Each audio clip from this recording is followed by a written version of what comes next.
नमस्कार। बहुत ही सुंदर सा प्यारा सा सोहर की गीत भगवान के सोहर है, सुनी जा। बताइए कैसन बात। कहवा में जाना मेले राम माता कहवा कन्हैया जन्मे हो। कहवा में जाना मेले राम माता कहवा कन्हैया जन्मे हो। ललना कहवा में जन्मे रे शादी नौरे घरवा सोहर होला हो। ललना कहवा में जाना में गाने शादी नौरे घरवा सोहर होला हो। अवधा में जाना मेले राम माता गोकुल कन्हैया जन्मे हो। अवधा में जाना मेले राम माता गोकुल कन्हैया जन्मे हो।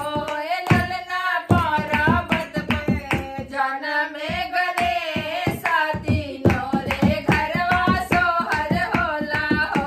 ललना पर्वत पे जन्मे गणेश शादी नौरे घरवा सोहर होला हो।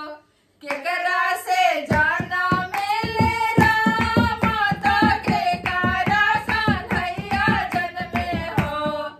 केकरा से जाना मेले राम माता के कारा कन्हैया जन्मे हो।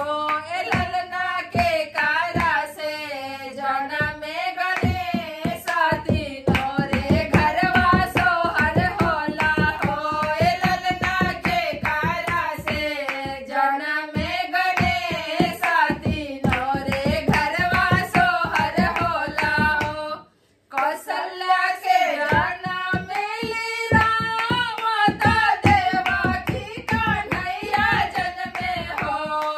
कौशल्या से जाना मेले राम माता देवकी कन्हैया जन्मे हो।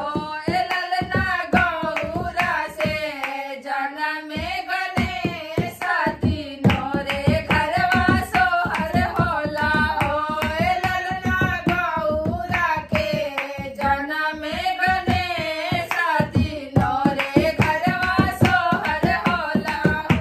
केकरा से बनेला रामायण ता केकरा से गीता बने हो। केकरा से बनेला रामायण ता केकरा से गीता बने हो। ललना केकरा से विघ्न हरण होला तिनोरे घरवा सोहर होला हो। ललना केकरा से विघ्न हरण होला तिनोरे घरवा सोहर होला हो। राम जी से बनेला रामायण कन्हैया से गीता बने। कन्हैया से गीता बने हो। ललना गणपत से विघ्न हरण होला तिनोरे घरवा सोहर होला हो। ललना गणपत से विघ्न हरण होला तिनोरे घरवा सोहर होला हो। धन्यवाद। गाना अच्छा लगे तो एकरा के जरूर गाई जा। कल राम जी के जन्म हो रहा बा अयोध्या में। राम जी फिर से आ रहल अपना घर पे निवास करे। बहुत दिन से झोपड़ी में रहन, बहुत इंतजार करे के पड़ल। ऐसे गाना हमनी के सुनी जा, गाई जा। धन्यवाद। गाना अच्छा लगे तो वीडियो के शेयर करी जा, लाइक करी जा और चैनल के सब्सक्राइब भी करी जा। धन्यवाद।